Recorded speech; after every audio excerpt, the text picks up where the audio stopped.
Hello, ladies and gentlemen. I am O'Brien McMahon, and this is People Business.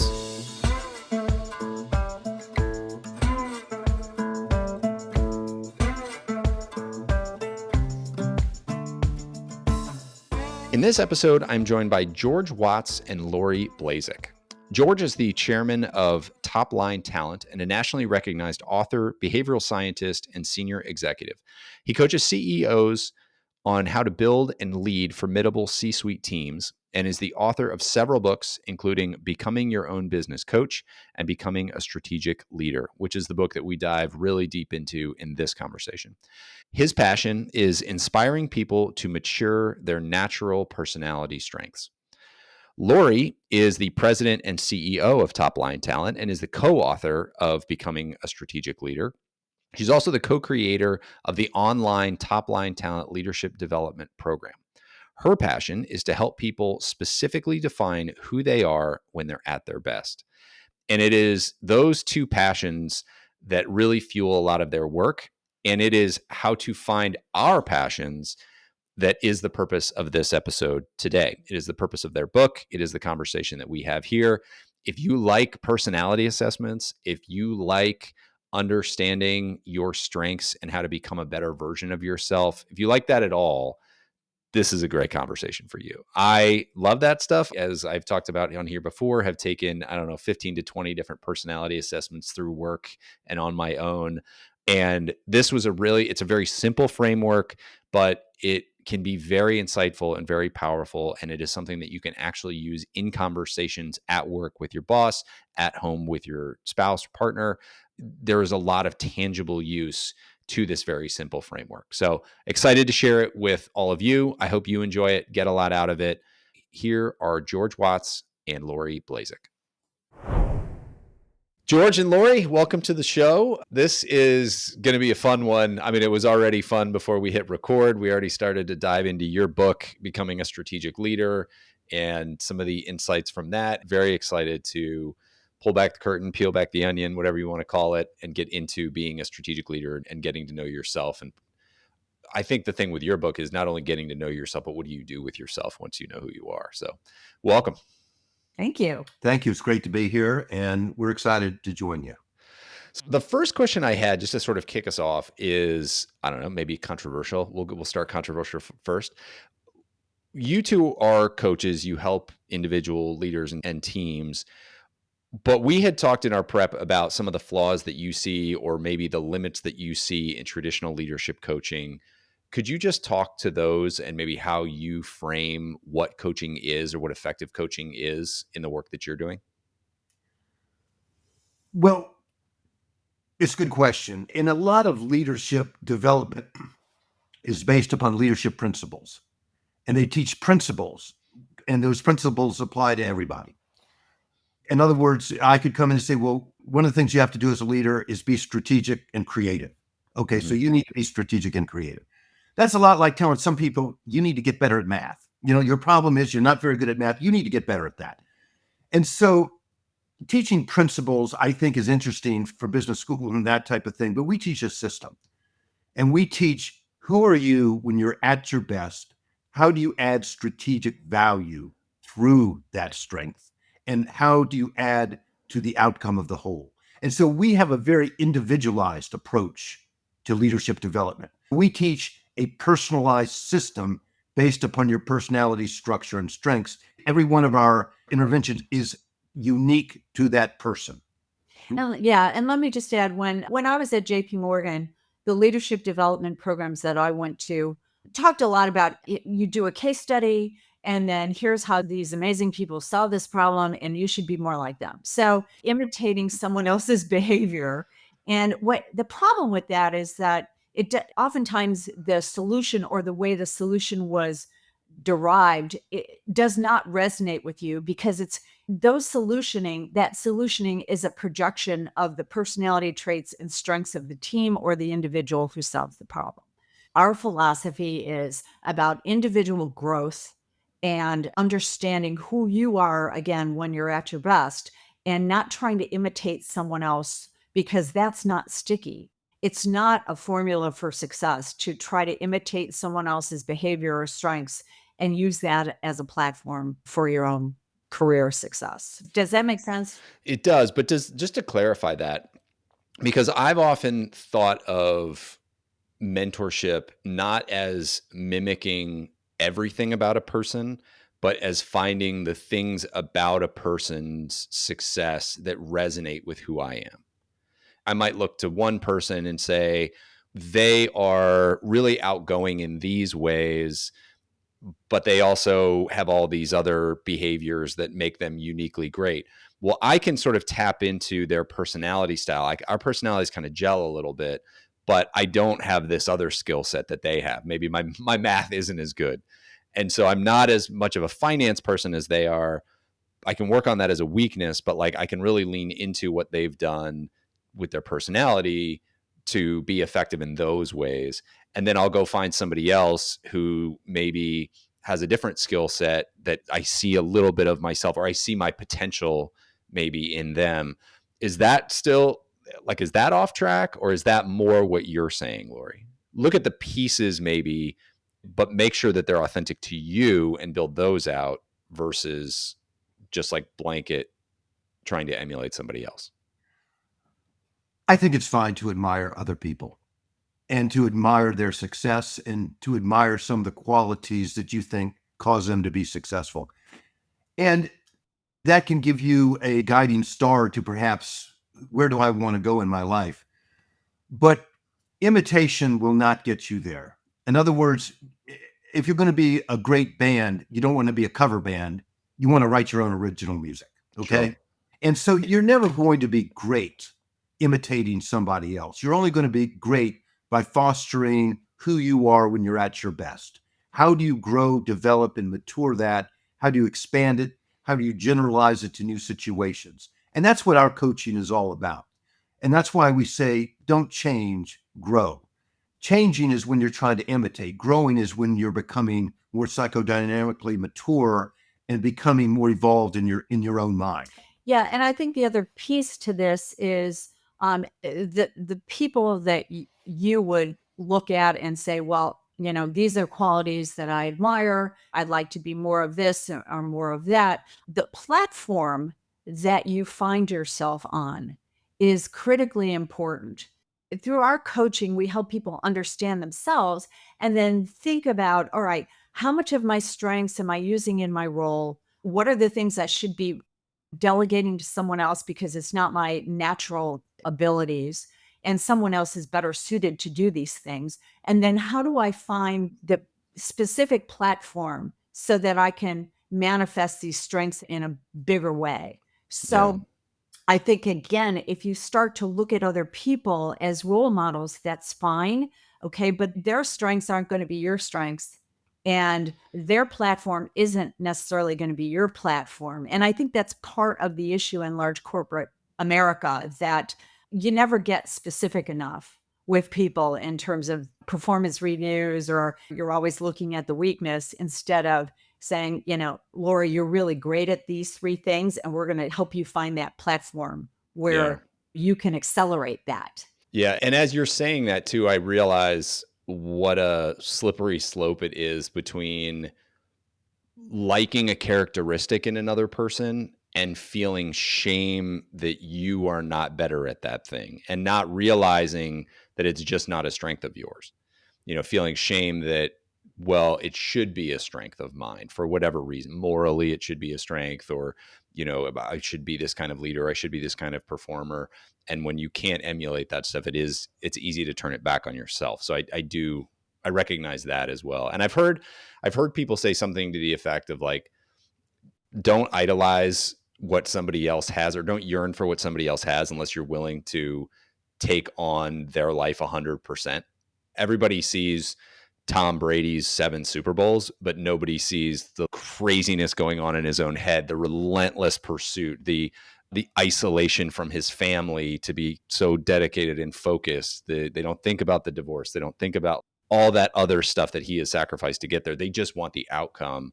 And that's true for other lesser outcomes too, right? Or more mundane outcomes. You can't idolize somebody's outcomes without really realizing that there's a bunch of stuff that they've done to get there that you wouldn't want to do yourself. I think you've hit on a really important point, and we have heard this repeatedly from the professionals that we coach is they're grateful that they have been given permission to not try to be perfect at everything. Yeah.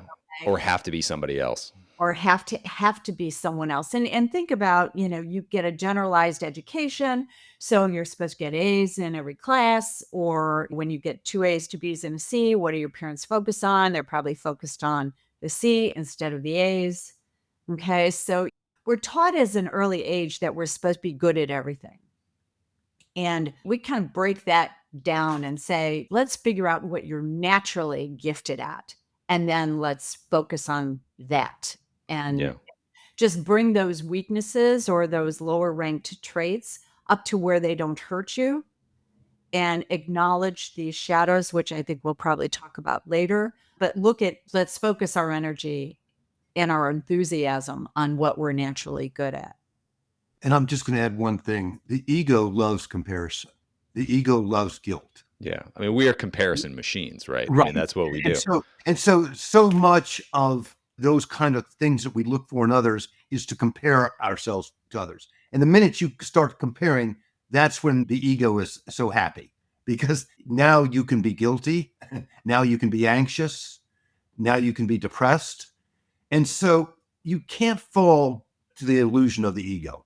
And one of the things that we want to do is help people connect really with their higher selves and overcome this fear of guilt, of not being as good as others, and that type of thing. So I think underlying what we're saying here is the illusion of ego. And I just wanted to make sure I mentioned that. No, I love that. And it really, I mean, we are so hardwired that way that to give that up takes huge conscious effort. It really takes training your own mind and consistently coming back to that concept of, I don't need to compare myself to this person. I don't need to compare myself to this person. I'm playing my own game. Here's the game I'm playing. And you really have to be aware of the rules of the game that you've set for yourself. And there is some cognitive struggle in that to overcome the illusion of the ego. It does take some cognitive struggle and Yeah. a certain level of introspection. And what coaching does is collapse time and get you there quicker than you could get yourself, because oftentimes our introspection is blocked because of unconscious defense mechanisms. Yeah. So what coaching does is collapse time. But what we're really talking about, again, O'Brien, is psychodynamic maturity. We say in our coaching, do you want to be the smartest person in the room or the most mature person in the room? Choose one. You can't be both. And I like that. yeah. And so a lot of people, we're trained to be the smartest person in the room, but the more mature leader will be the most mature person in the room and not try to be the smartest. And does that take age? Yes, but I'm coaching a 31-year-old now, very bright young guy, and he's getting it. He's getting it. And he wants to be the most mature person in the room. So one of the things you have to do for leadership development is, in fact, say to yourself, I'd like to be a more psychodynamically mature leader. I would like to be more patient. I would like to improve my listening skills. I would like to not be as emotionally reactive. I would like to lower the temperature in a room.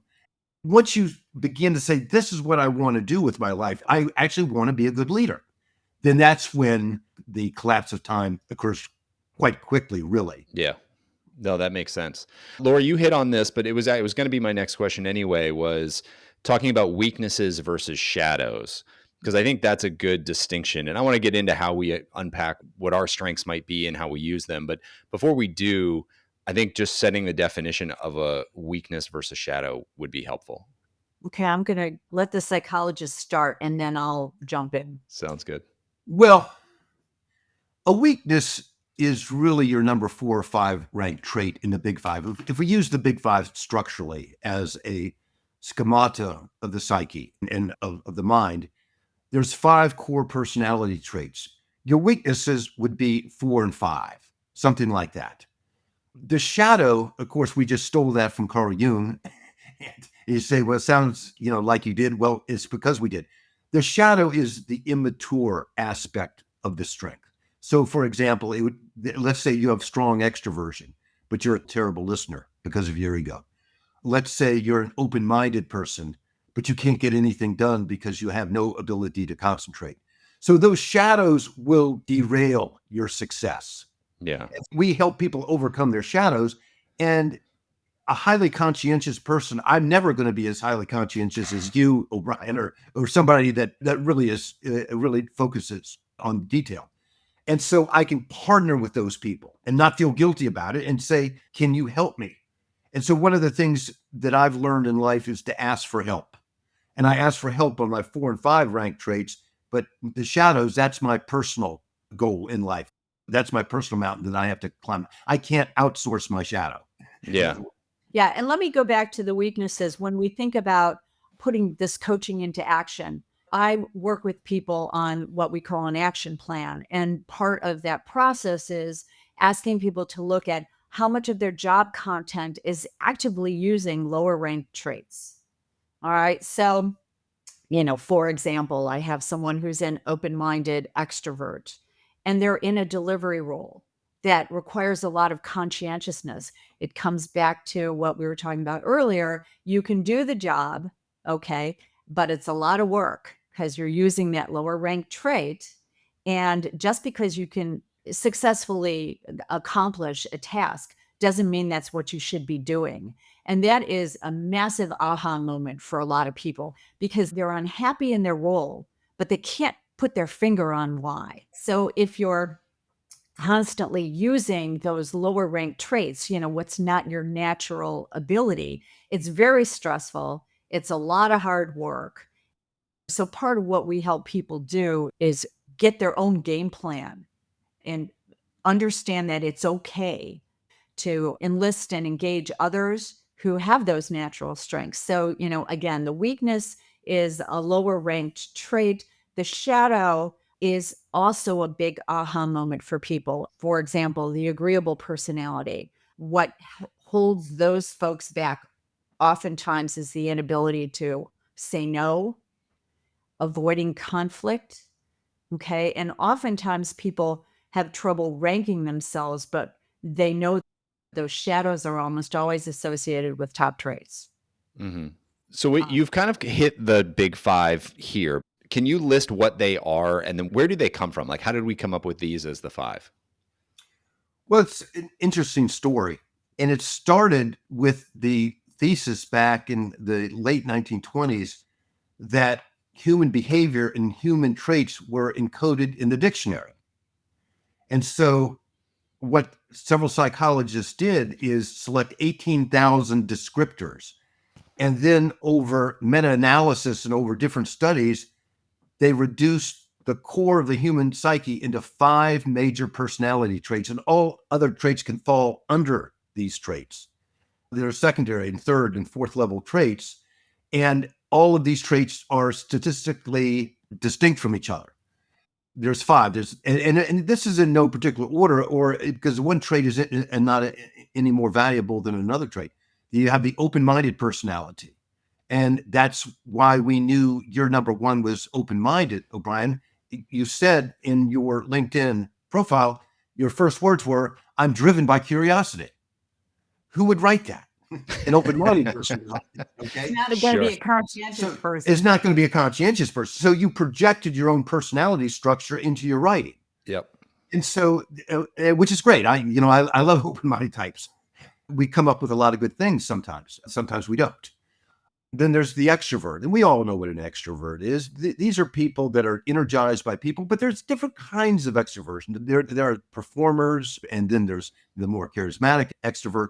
So extrovert doesn't necessarily mean you like people, but you are energized by certain aspects of social interaction. Mm-hmm. Then you have the agreeable personality, which is what Laurie mentioned, and those are people that love partnering and like holding deep discussions and like a lot of authenticity and genuineness interpersonally. And then you have the fourth trait, which is the conscientious personality. And those are people that like process, order, structure, models, and they're generally very good with detail. And then the fifth trait is emotional stability. Those are people that are rational, analytical in their decision-making, people that enjoy quantitative analysis for decision-making. So there's 5 core traits: open-minded, extrovert, agreeable, conscientious, and emotionally stable. And we all have these 5 in our personality structure. Okay. But which ones spike? Which ones are most pronounced? And then if you can understand that and understand more specifically how you manifest that, you're going to have a very successful career. You really will. Now, and you probably are familiar with some tools like strength finders. Those 30 strengths, they can all be subsumed under the big 5. Under the big 5, yeah. So there's 34 signature strengths, and all of those signature strengths can be put into the big 5. So it's just a manifestation of the big 5. But the feedback that we have gotten, our book and our whole philosophy is the big 5, and you've read the book, it runs through the entire book. What the feedback that we've received is that it's much easier to understand and to put into action because there's only 5 of these. Now you're picking descriptors and you're getting into detail on each of the big 5, but we ask all of our coachees, what are your 5 strength finder strengths? And they can probably remember 1 or 2. The thing I noticed too is that if somebody's working with strengths finders, because we've actually used that at my company, and I thought it was really interesting to get the report and read it. It is different to take an assessment and get a report and read it telling you something about yourself versus looking at the big 5 and what they each mean and deciphering for yourself which you are and how they show up and how they apply. You just have to do a little more work in the second one, which is, I would think, actually kind of a good thing because it requires a little more self-reflection. I think it's very good. And that's what I meant by cognitive struggle. I think when you start to analyze yourself and you start to look at each of the 12 descriptors that we use for each of the traits and begin to reflect and begin to consider your behavior, and then you're right, it's a little bit more work than just, checking a bunch of boxes and getting a report back. But when you begin to hone your brand and understand who you are in 7 or 8 words and in a declarative statement, it does take some time to understand that. But once you do it, it's got a lot of stickiness in your psyche. You really begin to understand yourself. Whereas in a lot of these situations, like Laurie said, you can't even remember your top 5 signature strengths. You only know 1 or 2 of them. You have to think about that. And then if I ask, well, how do they add strategic value in your role? Yeah. People say, it's a good point because I don't remember exactly what my top 5 are. I remember a couple of them, but I don't remember what my top 5 or top 10 are. But what I do remember is that they all fall into 2 different categories. So to your point of like simplify the categories, I know that they're either open-minded or conscientious. I know that they're either big ideas or achievement. And that was where all of them fell in. And I was like, okay, I don't need to necessarily keep track of each individual one. I know that the strengths of my personality are exploring big ideas and putting a plan in place and seeing something to the end and trying to achieve something. And so I'm already kind of doing what you're saying. Yeah. And let me jump in here, though, because this is a very important point. One thing we talk a lot about is using accurate language. All right. And during different phases of your career, you have exposure to influencers. Everybody wants to know how they can get promoted and, what that pathway looks like. And it's so important for people to have accurate language to describe themselves. So what you just said is you have a general sense for what your strengths are, but do you have that specific language that you can pull out of your toolbox, okay, and use in certain situations? It's just astonishing how few people can accurately speak about themselves in a sentence or 2, who have been thoughtful enough to drill down, to come up with words that reflect the essence of who they are. Yeah. And it's a very, very powerful thing. And we found that through our branding process that it really helps people. George talked about collapsing time. It really does help people move exponentially forward. Yeah, I'm just going to add, I'm going to go back to you, O'Brien. You're an open-minded achiever. So conscientiousness is always related to academic success. Okay, if you had to predict academic success, it would be IQ and conscientiousness. Okay. And the fusion of those 2. But for you, your conscientiousness comes out via achievement. Okay. Yes. In other words, you love to set goals and measure those goals. Okay. And it's the measurement aspect and that perception of you increasingly getting better or getting higher. In other words, that's achievement. So that's really your achievement drive is what drives your conscientiousness. Do you follow me? Yes. Yeah. That sounds accurate. Yeah. And to understand that about yourself and say, okay, maybe in other aspects of your life, you're all not all that conscientious, but when you have a goal, you have a strong achievement drive, which means you want to measure, which Yeah. means you break the goal down, you measure it, and then you achieve. Yeah. I'm the crazy kind of person that if you see something where you're like, wow, that was really cool, I'm the type of person that then goes, I need to do that. And so there's like that achievement of, I need to have that experience for myself. I guess it's even part of being open-minded. Like I need to fully understand it. And so like, I'll go see a great concert and somebody's up there playing the guitar and I'm in awe. And what I want to do is go home and pick up the guitar that I'm terrible at and start to play it again. Like that's how it manifests in me, which is I've realized that not everybody is as crazy as I am. Well, and that's called maturity, is to realize, what are the really valuable goals you have in your life, and distill those into a couple core valuable goals, and then achievement for those goals. Yes. And go ahead and let Eric Clapton be Eric. Okay, you're never going to be as good as Eric. All right, and that's okay. And don't feel guilty, and never feel guilty because you think somebody has achieved more in their life than you. Okay. That's that illusion of the ego again. That's that comparison. Yeah. The only thing you want to do is achieve against your own highest self. Yes. There's a great story. There's a book, The Psychology of Money, written by Morgan Housel, who's come up on this show a couple times. I'm a big fan of his writing. But he told a story about, I think, is it Joseph Heller, who wrote Catch-22? Uh-huh. I think the story goes something like Heller was at a fancy party, and over the course of it was at the end of his career, and I think he had made like $80 million or something like that over the course of his whole career. Maybe it was, let's just say 80. There was like a hedge fund, somebody who was there from New York, and he was talking about how he had done a deal that week that had netted him $80 million. And the guy was kind of showing off and walked away, and somebody said to Heller, does it bother you that he just made in a week what you made in your entire career? And he said, no, it doesn't bother me at all because I have something he'll never have. And they said, well, what's that? He said, I have enough. And I think that's just like a great story that encapsulates you have to define for yourself what the goals are and what the rules are and what enough is. And again, from my perspective, it would be maturity. Yeah. Heller was showing ego maturity. Yes. The investment banker was not. And so what he was saying, I have enough. And I would also add, because I'm emotionally mature. It's really a testament to his maturity level. Yeah. All right. So let's dive into this a little bit if you're open to it. So we've talked about the big five. We've talked about mine a little bit. Let's talk about how somebody who's listening puts this into practice. I think what I've already heard you say is let's take the big five: open-mindedness, extroversion, agreeableness, conscientiousness, and emotional stability.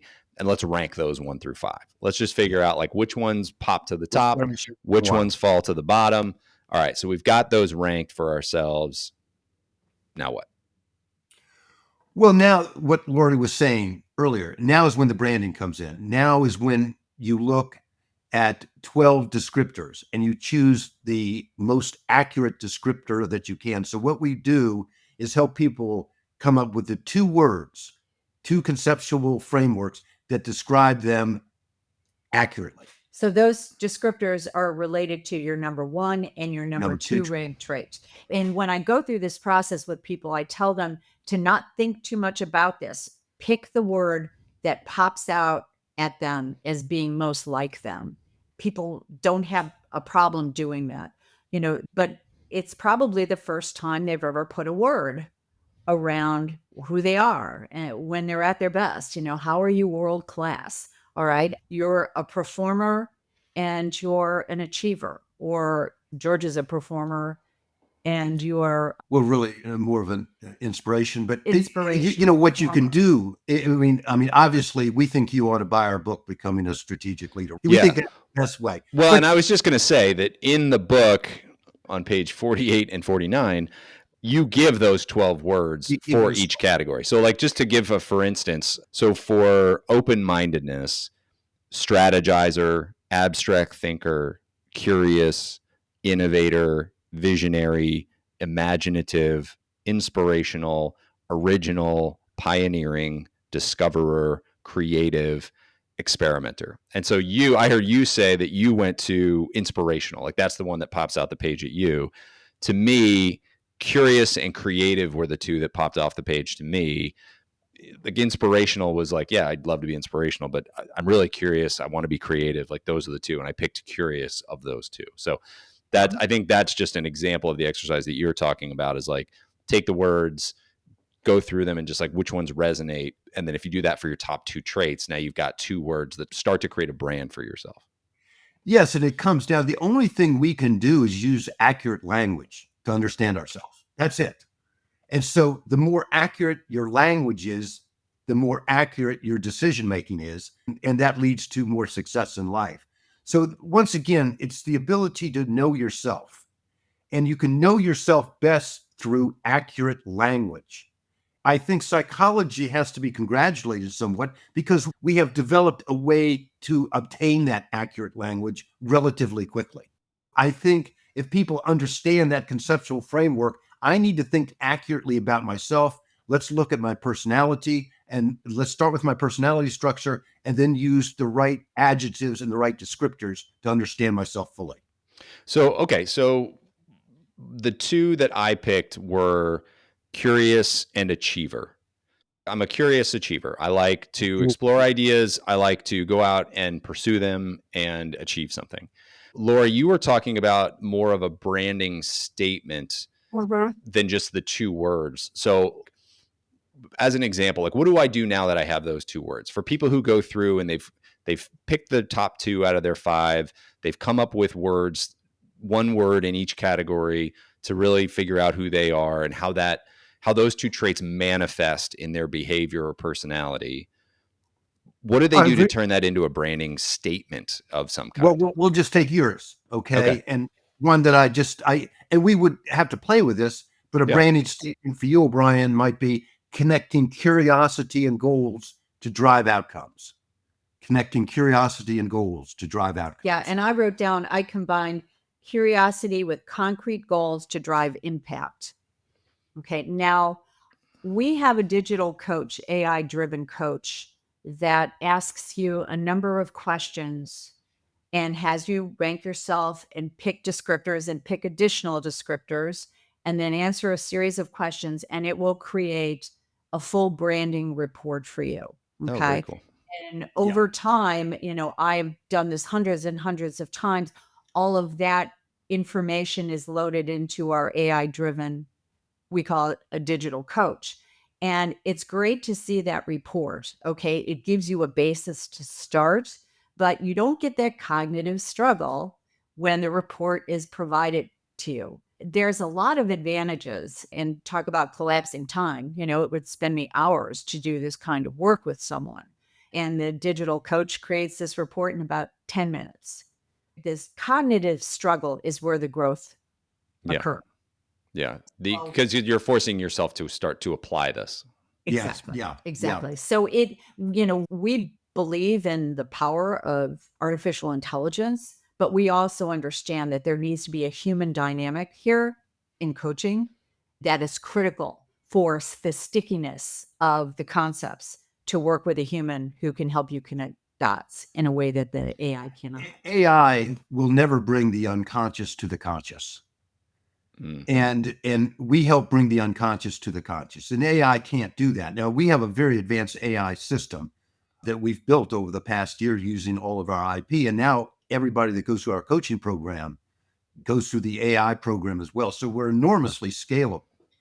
That being said, we understand the power of humanity and that we are social beings and that we need to hold deep discussions and be challenged by another person in those deep discussions in a way that AI won't. So we think the future of coaching is the hybrid or fusion model of intimate one-on-one with scalable coaching bots like TLT, a digital coach. Yeah. So, Yeah. O'Brien, what I would do is I would ask you, okay, what are the things that you're doing when you lose track of time? Okay. What actions are you taking, or what parts of your role are the things that are most exciting and interesting to you? Okay. And then we start to look at how that connects to your curious achievement drive. And then to come up with a branding statement that is reflective of what you're doing when you're in kind of a zone state, because that's when you're tapping in those natural abilities that you have, but you've just never been able to put words around. Yeah. And I'll add one more thought to that. Your strength is connected to your earliest childhood memory in which you felt successful. So if you can go back and say, when did I feel successful? In kindergarten, first or second grade? What incident? There was a situation in which you got a lot of recognition, in which you got a lot of satisfaction. You had to work, but it was the outcome. It's still in your memory. And if you can go back and find that earliest childhood memory, that will be connected to your personality structure, your strength. Okay. Yeah. I don't know what that was, but I know that I grew up in an environment where achievement was rewarded. Heavily rewarded in your case. Yeah. Okay. And your earliest childhood memory is probably connected to achieving a goal Yeah. through hard work and discipline. Yeah. And just to clarify, not necessarily rewarded, but valued. Valued. Okay. Like Mhm. it was really like achievement was valued.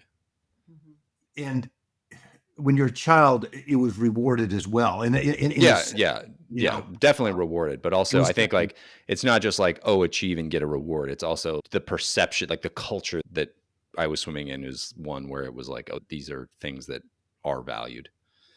Yeah. And there's nothing wrong with trying to introspect and realize where your values and your personality structure came from and how they evolved over time. You want to individualize yourself from the parental archetypes in a sense. In Yeah. other words, you want to become all you can become while honoring your past, honoring your genetics, honoring your legacy, so to speak, the family legacy.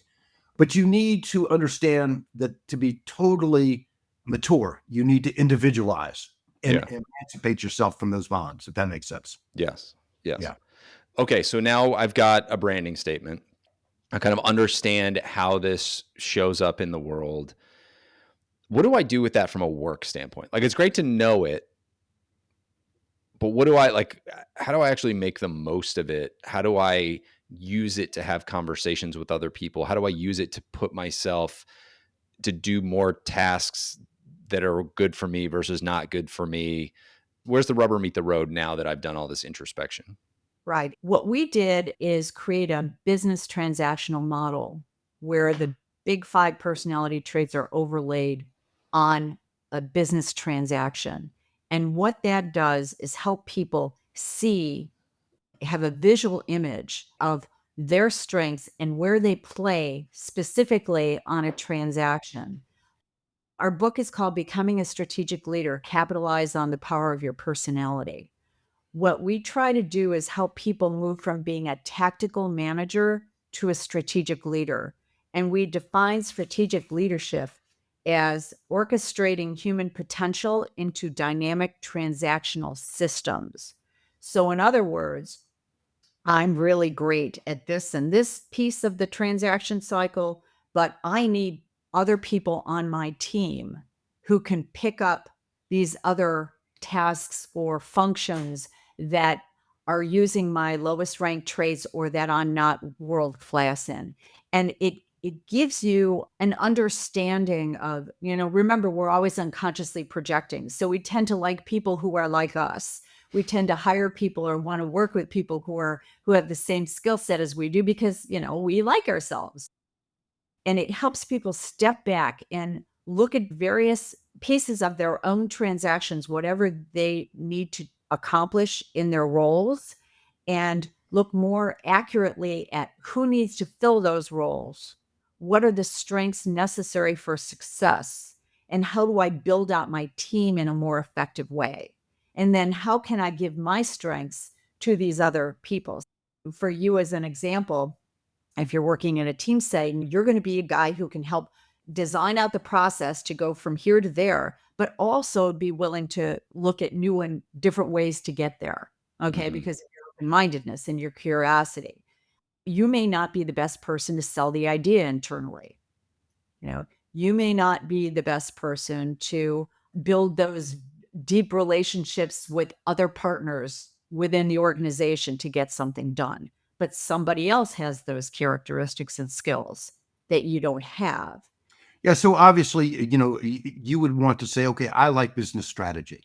I like strategy, and I like a roadmap to get there. Okay. And so you would try and position yourself at your company for as many of those kinds of assignments as you can.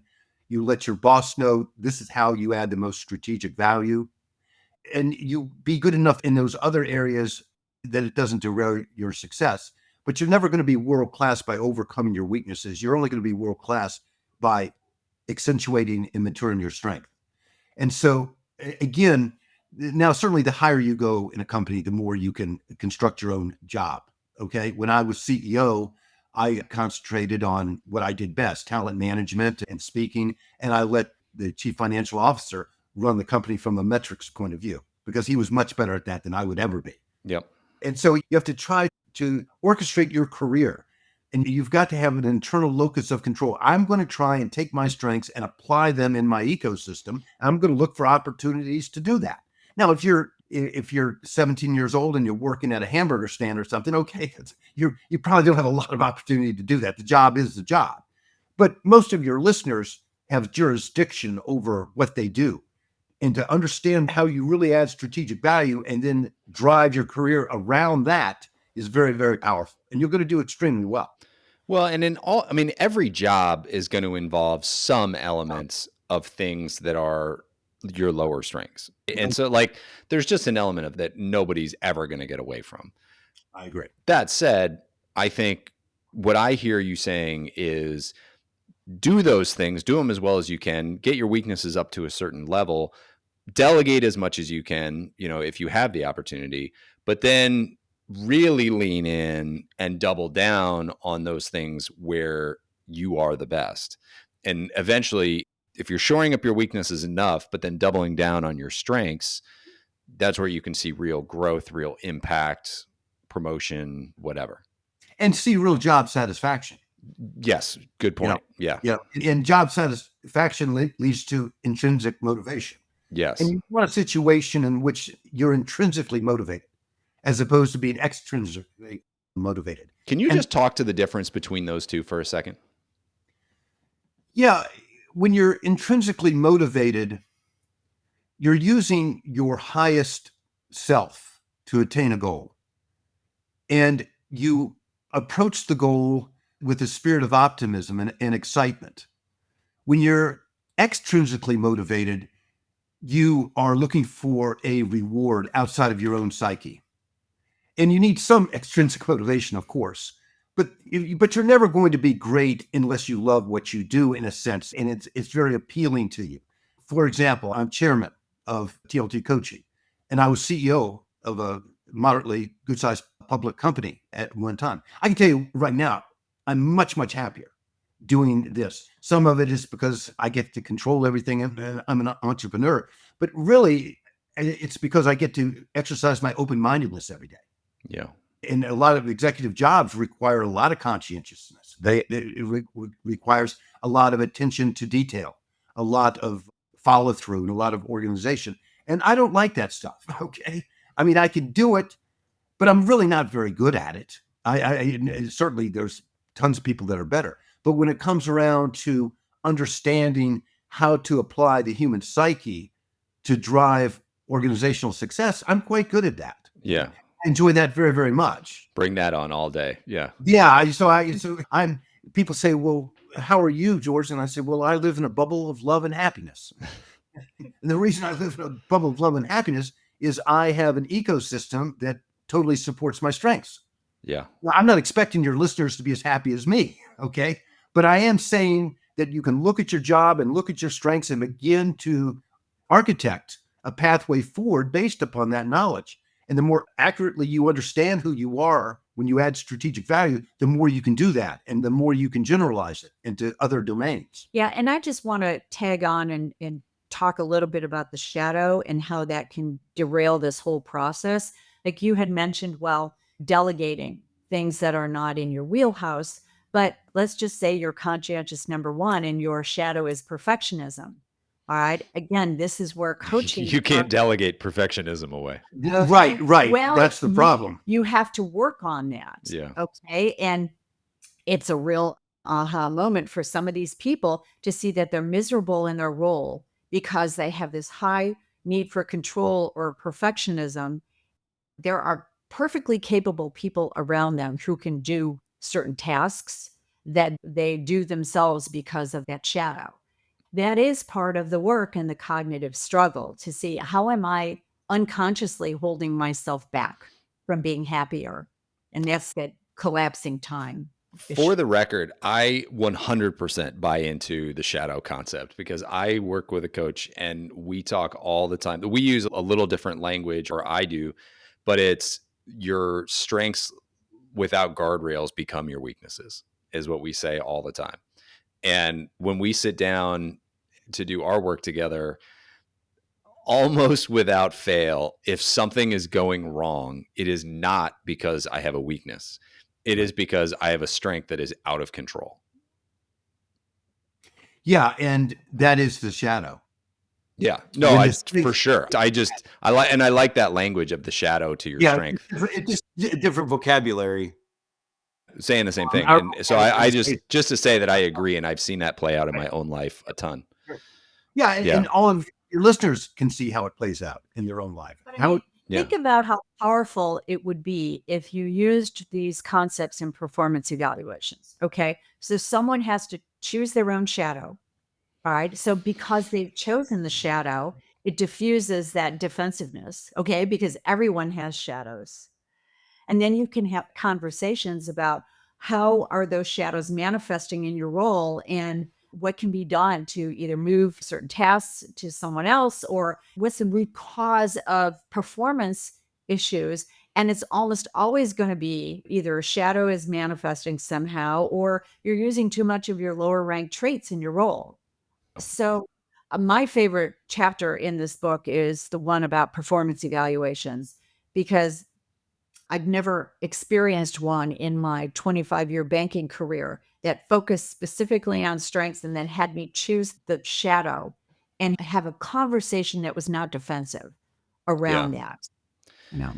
Yeah, that's a good comment that you made there too. That's not defensive because generally when you give feedback, it's really easy to get defensive or the person often gets defensive. But if you're talking about a strength, you're already complimenting them. So it's, hey, this is something you're awesome at, but let's talk about how that thing you're great at also may get in the way a little bit. And it's like, oh, okay, yeah, that feels like an easier conversation to have. It's an easier conversation, and I think it's a more accurate conversation. The ego loves fear, and so when you activate somebody's ego, the conversation it doesn't deepen. Let's just put it that way. The conversation has a lot of avoidance tendencies. These performance appraisals do cause a lot of angst in companies. Like Laura said, it doesn't necessarily have to. Yeah, people need accurate feedback, but they also need to understand how they can add the most strategic value through their strengths. And that's an important aspect that a lot of performance reviewers don't even understand. Yeah, that's a great point. All right. This is a question that I was dying to ask you after reading the book too. How does this translate into the other roles that we play in our lives? And I mean, the biggest one would be our home life, right? Whether we're a partner, parent, friend, whatever. You put in the book that being different at work and at home is taxing on the psyche. I'm just curious how you think about taking this branding statement, this understanding of our personality, and applying it outside of work and keeping it congruous, keeping the continuity. How do you think about that? I think it's a very useful model at home, for example, to understand your partner and what personality structure do they bring to the table, so to speak? How do you add strategic value to them? How do they add strategic value to you? How do you as a couple complete the transactional cycle together? Yep. And so one of the things you want to do is honor your partner's strength and accurately understand their strength and say, well, here's how this strength contributes to the marriage or to our partnership. And here's my shadow, and here's what I'm not good at. And to have those discussions is very enlightening, and it can deepen your relationship very, very quickly when you realize that one and one make three, and you're in this relationship. The question is, how do you add strategic value to the relationship, and what do you need from the relationship? And we've also had a number of people that we've coached who've come back to us telling us that it has helped their relationship with their children. So we just had a Interesting. woman, she's got 20-year-old male twins. One is just like her and one is not like her at all. Okay. And she has unconscious bias toward the one that's most like her. Sure. And she's gained a whole new understanding of the other twin because she now sees that what percentage of your big five is the genetics? It's high. 40 to 60%, Yeah. depending upon the trait. But It's not there is a genetic component to the personality. And those of you that are parents out there, you understand it. Particularly if you've watched your child over 20, 25 years, you realize they are exactly who they were at age 5. They're more mature and everything, but they have the same dynamics. My kids are only 6 and 4. I have 2 boys, but it is crazy. I say this all the time to new parents. I'm like, it's going to blow your mind how the way that they are on day 1 is the same that they are on year 5 so far. Yeah. Like the fussier of our 2 sons is still fussier. Like he's not fussy in the way that he was day 1, but like you can see how the personalities start to express themselves right away. And they've really kept those personalities. They've just matured them. It blows my mind fast that stuff is just ingrained. It does. And what you can do as a parent, I started my career off as a school psychologist. I make no claim to that now for sure, but to allow your child to manifest who they are. Yeah. And don't project your needs onto them, and let them become who God wants them to be instead of who you want them to be, and honor that. That is the struggle of parenting, isn't it? That's right? the struggle of parenting. Your kid brings home 2 A's, 2 B's, and a C. What do you talk about? Well, let's talk about that C. No, talk about the 2 A's, and we'll get to the C eventually. But let's talk about those 2 A's first and how that feels. And that's a much more enjoyable way to parent. So when you're a parent, allow your child to become who they are. And all you have to do is be a little observant. We have a block that's full of kids. Okay. There's always a lemonade stand somewhere on the block almost once a week. And there's always the kid that is yelling at people across the street to come and buy lemonade. Okay. That's the extrovert. There's a couple of them that are holding back and not expressing themselves. And they prefer to make the lemonade, not they'll to sell make the lemonade and take the money, and you've got the super salesman. Okay. And that kid is always going to be out there, out front, trying to influence people. And so it's fascinating to watch when you pay attention. And O'Brien, your earliest childhood memory is one of being curious. There was a curiosity there. What kind of bugs are those? And why do some of them fly, the others crawl? Whatever. But if you'll look back on your life, curiosity has driven your existence. Well, some people are just not that curious. Maybe you're 6-year-old. I'm not that curious. I just enjoy being with people, kind of thing. And so that you can't project your need for curiosity onto your child, is what I'm saying. Yeah, no, it makes sense. And I like it too. I mean, it's good in work. It's good at home. It's just good with anybody to look at them and avoid saying, how do they become more of what I want them to be? And saying, how do they become more of the great parts of themselves? And how do they become their highest self? Yeah. How do they become their highest self? Yeah. And their highest self might not be, like it's not, back to your lemonade stand example. Like if there's 2 kids running the lemonade stand and one is making the lemonade and measuring the pours and taking the money, and the other one's out there barking, getting customers in. Like, don't try to get the other one out there barking Right. and getting the customers in. Put them in a finance class, like help them become a great manager, build their executive function skills, all of that kind of stuff. Give them opportunities to run things, give the other ones opportunities to promote things and be out in front of people and run, dance, play sports, whatever it is. You can build both of them up into exceptional people And with their different skills. they're completing that transaction cycle. Yeah. Okay. Alone, they would have a harder time doing that. And that's the beauty of the model. Yeah. Understanding how 1 + 1 can equal 3. Yeah. Well, my wife and I have a date night tomorrow night, and I'm going to bring your book with us and put her through this. Anyone who's listening who's rolling their eyes at that is something I would do on a date. We actually, this predates you, but yeah, thank you. This predates you, but we had done a very basic, I've done, 15 personality assessments. We did one at work that was color coded. So it was green, yellow, red, and blue. And it was 28 questions, but the questions were just 4 words, and you just had to circle the word in each one that aligned with you. Super basic. And then you laid over the top of it a transparency, and it would show you what colors, and you would add them up, and then it would tell you which categories you can't rose to the top. Very, very basic. So I brought that home, and we did it with my parents, my brothers, their wives. We did it over Christmas. It was probably one of the best nights we've all had as a family. And I could see just the exercise of which of these 5, how do you rank these 5? Here's the descriptors. Which of these are you? How does it show up in your relationship? Like, I could just see that conversation leading to great stuff. And we were like roaring with laughter. There were insights like, oh, that's why you do that. And so it is a great exercise to do as a family. We've done this at dinner parties. A few cocktails being had, and it's pretty fun. And talk about revealing, holding those deep conversations. It really does cement that connection with people when you just self-disclose like this. I love it.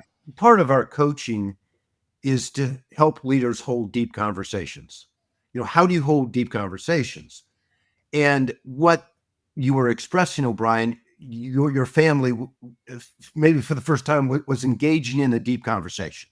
Yeah. It really at least on an introspective level. Level, which leads to deepness. For sure. And so if you've noticed, your family dynamics improve that night, and they've never gone completely back down to the baseline again. In other words, the family dynamics, because of the truth and the accuracy of those conversations, you moved ahead psychodynamically with a family unit structure. Follow me? Both my brother and my wife had very similar personality results on that assessment. And they were head and shoulders like outliers compared to everybody else in this one category. And so now anytime we're all together and one of them will do something, they'll just look at each other and be like, I totally get you. I get it. Yeah. That's the inside joke. That's the inside joke. Well, and again, we have a very grounded behavioral science perspective on what we're talking about here. Yeah. No, I love the framework. I love the book. So I know we're coming up on time here. People can obviously go out and buy the book, Becoming a Strategic Leader, capitalize on the power of your personality. I would encourage people to do that. Very insightful. The AI that you talked about, is that something people can only get through the one-on-one coaching, or is that available as sort of an AI coach on its own that people can tap into? As of now, you can only get that through us. Okay. That is part of our team coaching. We're a B2B. We're not B2C. We're not offering this to people at large. It's part of our coaching. It's part of our coaching process. Yeah. It's AI. We wanted to be more scalable, and we wanted to be able to put more people through. And that was actually requested by a huge company that asked us to do it. And so we did it. And now it's very powerful. All right. Well, if you are an HR or people leader out there and you want this for your teams, you can get the AI through them. If you are an individual who's listening to this, go buy the book, put in the cognitive effort, and figure out a little bit more who you are. Yeah. And it was published by the American Psychological Association as well. And it's being used at a number of universities. So it is based in behavioral science. Yeah. Is through the APA website, you can get a discount. Yes, you can go to the APA discount. Wonderful. George, Laurie, anything we didn't hit on that you think is a critical context that we missed? Go forth and grow. Grow. Don't change, grow. There you go. Don't change, grow. There you go. All right, everybody. Don't change, grow. George, Laurie, thank you so much for coming on the show. It's great. Thank you. Bye-bye. Bye-bye for now.